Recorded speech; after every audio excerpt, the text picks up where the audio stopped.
என்னதான் நடக்குது, எப்போ பார்த்தாலும் ஒரு பெரிய பிரச்சனையோடய இந்த ஜனநாயகன் ஓடிக்கிட்டே இருக்கே அப்படின்ற மாதிரி தான் எல்லாருடைய மைண்ட் செட்டும் இருக்குது. ஃபர்ஸ்ட் ஆஃப் ஆல் இந்த படம் நிஜமாவே பகவத் கேசரியாவுடைய ரீமேக் தானா? ஏன்னா ரீசெண்டாக ஒரு விஷயம் என்ன பரவச்சுன்னா, ட்ரெய்லரில் பார்க்கும்போது ஜெமினி ஏயோடைய இமேஜ் இருந்துச்சேப்பா, ஒரு பிஎன்ஜி வச்சுருந்தாங்க லோகோ, எதுக்கு அது அப்படின்ற மாதிரி எல்லாருக்கும் ஒரு டவுட் இருந்துகிட்டே இருந்துச்சு. அது வேறு ரீசெண்டாக செம்ம ட்ரெண்ட் ஆகிட்டு இருந்துச்சு. உண்மைதானா இல்லை எதுக்காக இப்படி வைக்கிறாங்க அப்படின்னா நிறைய பேர் பேசினாங்க. ஒரு சில பேர் என்ன சொன்னாங்க, அது ட்ரெய்லர்லேயே கிடையாதுங்க, அது பாட்டுக்கு அது ஓடிச்சு, நிறைய பேர் அதை கிரியேட் பண்ணி போட்டாங்க அப்படின்னு மீம் பேஜில் இப்படி நிறைய விஷயங்கள் ஓடிக்கிட்டே இருக்கும்போது மக்களுக்கு ஒரு கன்ஃபியூஷன், என்னதான் நடக்குது அப்படின்னு. சரி, நிஜமாவே இந்த ஜனநாயகன் படம் பகவத் கேசரியா படத்துடைய ரீமேக் தானா?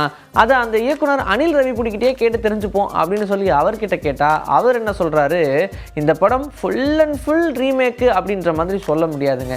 இதுலேருந்து ஒரு 2-3 சீன் எடுத்து வச்சுருக்காங்களே தவிர்த்து ஒரு மேஜர் ஆஃப் பிளாட் இங்கேருந்து தூக்குனாங்க, ஆனால் அதில் நிறைய மாற்றங்கள் பண்ணாங்க அப்படின்னு சொல்கிறாங்க. அப்புறமே நம்மளை குழப்ப தான் செய்கிறாரு.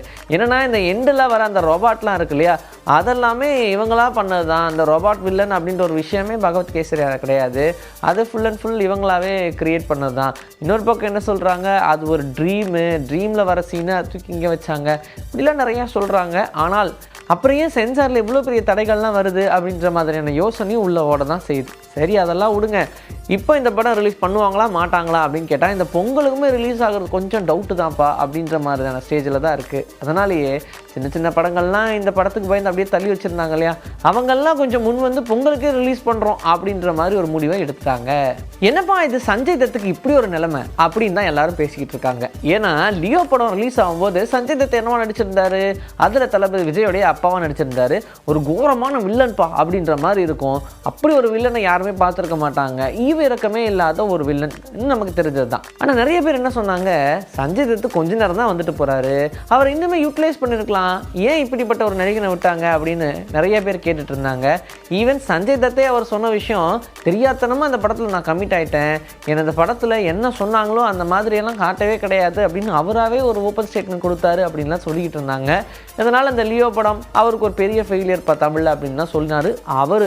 ஆனால் லியோ ஒரு பெரிய மாஸ் வசூல்ன்றது நமக்கு தெரிஞ்சது தான். சரி, அடுத்ததாக இப்போது ராஜா சாப் அப்படின்ற படம், இந்த படம் தெலுங்குல ரிலீஸ் ஆச்சு இல்லையா பிரபாஸோடைய நடிப்பில். சரி, இந்த படத்தில் அவர் நடிச்சிருக்காரு, அவர் தான் மையக்கரு அப்படின்லாம் சொல்லியிருந்தாங்க. செம்மையாக காட்டியிருப்பாங்கப்பா அப்படின்னு பார்த்தா டிஃப்ரெண்ட்டாக ஒரு 10 நிமிஷம் மட்டும்தான் அவர் கொஞ்சம் உசுரோட வர மாதிரி வராரு. மீதி டைம்லாம் அவர் ஃபுல் அண்ட் ஃபுல் பேய் மட்டுமே தான். அந்த பேய் கேரக்டர் கூட ஒரே கேரக்டராக இல்லாமல் சாமியார் கேரக்டர், ஒரு கேரக்டர் அப்படின்னு சொல்லி மாற்றி அப்படியே காமிச்சிக்கிட்டே இருக்காங்க. ஈவன் அவருடைய ஃபேஸ் கூட பயங்கர டெரரான ஒரு ஹாரர் ஃபேஸாக தான் வச்சுருக்காங்களே தவிர்த்து அது சஞ்சய் தத் தானா அப்படின்னே நம்ம தெரிஞ்சுக்க முடியாத அளவுக்கு தான் இருக்கும். அட்லீஸ்ட் லியோலையாவது ஒரு கெத்தான வில்லனாக காமிச்சாரு. என்னடா இது தெலுங்குல போய் இப்படி ஆயிடுச்சேப்பா அப்படின்ற மாதிரி தான் இவருடைய ரெப்ரசன்ட் பண்ண எல்லா விஷயங்களுமே கேலிக்கு உள்ளாயிடுச்சு அப்படின்ற மாதிரி சொல்கிறாங்க. ஆனால் ராஜா சாப் தெலுங்குல அவருக்கு ஒரு அடி அண்ட் தமிழில் லியோ அவருக்கு ஒரு அடி அப்படின்னு அவரோட மனசில் அதை போட்டு புரண்டுக்கிட்டே இருக்குது அப்படின்னு சொல்கிறாங்க. எனிவேஸ், நம்ம ஆஸ் ஆடியன்ஸாக பார்க்கும்போது இந்த படம் நிஜமாகவே ரொம்ப நல்லா இருக்குது அப்படின்ற ஒரு ஃபீல் நம்ம கொடுக்க தான் செய்யுது.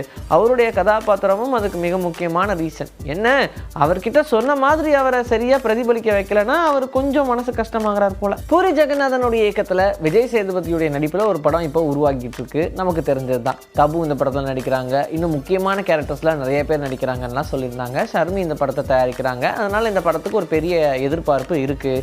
இந்த படத்தில் விஜய் சேதுபதியுடைய கதாபாத்திரம் என்னவா இருக்கும் அப்படின்ற மாதிரி ஒரு கேள்வி எல்லாருக்கும் இருந்துச்சு.